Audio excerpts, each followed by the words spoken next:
Egypt is continuing to be in a state of crisis. And in fact, that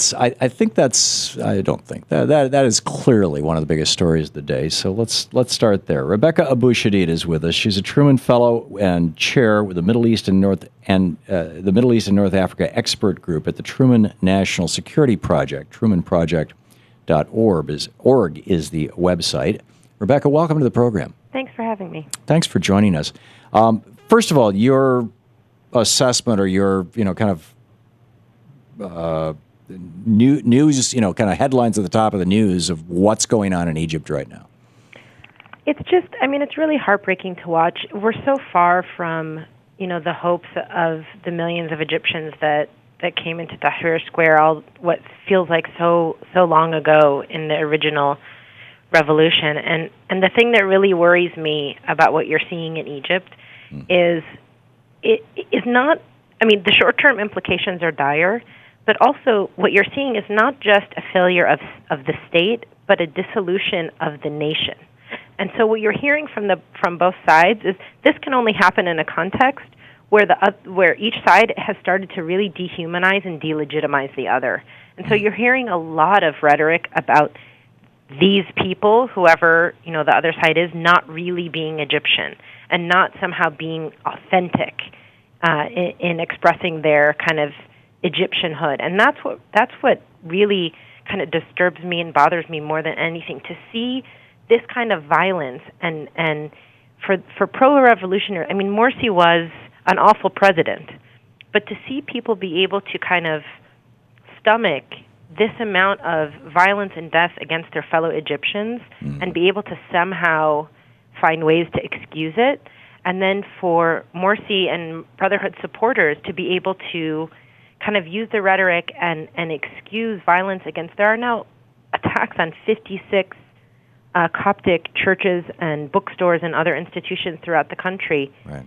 It's really, to me, very worrying. And we heard what this. We see in Iraq. It's what we've seen in Syria. It's what we've seen in Lebanon. Yeah. And I can't believe I'm seeing it in Egypt. And it's what we saw in the United States in the 1850s. This is the run-up to civil war, typically, when two factions within a country, major factions, begin objectifying the other. That's right. The history of American involvement with Egypt goes way back, and right now, I think our current. And by the way, I should mention you've been to Egypt many times. You were in Cairo the day of Morsi's constitutional decree for the Truman Research Project. You were an election monitor for the NDI for the first round of Egypt's parliamentary elections. So you have a pretty good insight into this. We, last year, I believe it was, gave them $1.3 billion in military aid and about $250 million, about $0.2 billion, almost $0.3 billion in so-called non-military aid. Right.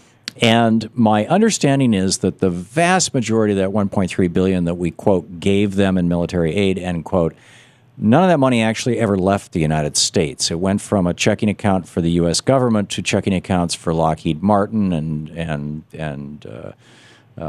GE Aviation, and on and on the list goes, for tanks, for electronics, for F-16s, whatever the planes are, for Black Hawk helicopters, and that a lot of the so-called civilian aid is actually going. The military in Egypt owns so much of the country's industrial infrastructure that pretty much anything that's manufactured there is ultimately manufactured by the military. So it's making many of these senior military folks into multimillionaires. Is that an accurate, first of all, assessment?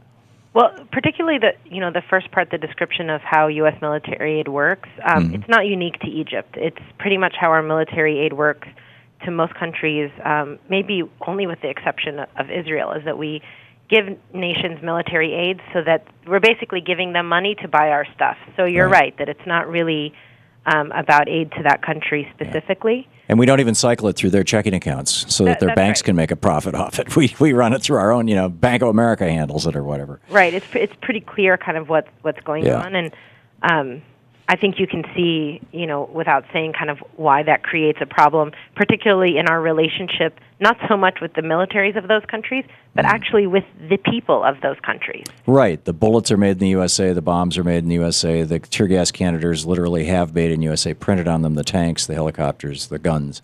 And not just that.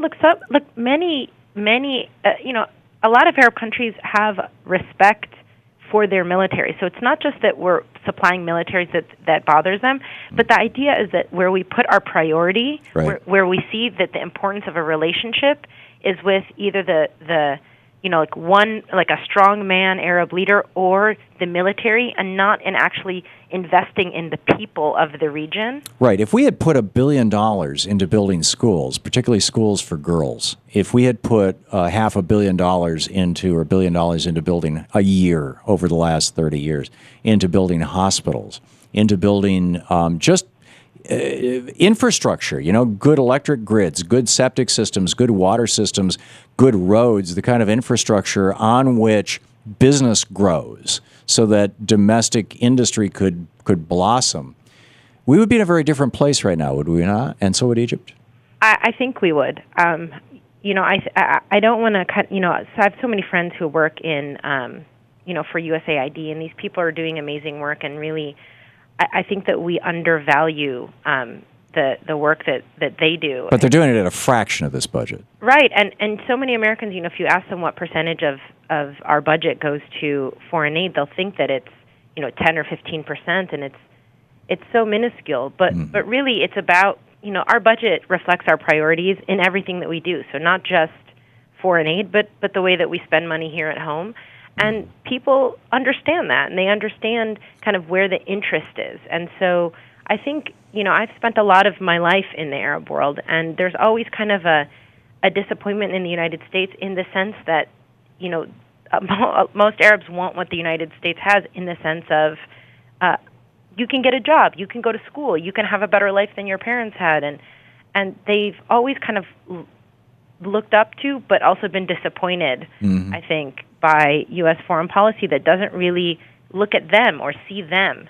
Right. All they get are tanks. They don't get schools. They don't get good jobs. They don't get an economy that is diverse and potentially self-sufficient. And I think that there's a feeling, in Egypt right now, there's a lot of anger at the United States. I think some of it's unfair, quite frankly. I think some of it is that the Egyptian people are going through a process that they're going to have to decide what the future of Egypt is. And so I do think that sometimes there's an unfair kind of omnipotence given to the United States, that we are this kind of invisible hand all over the region.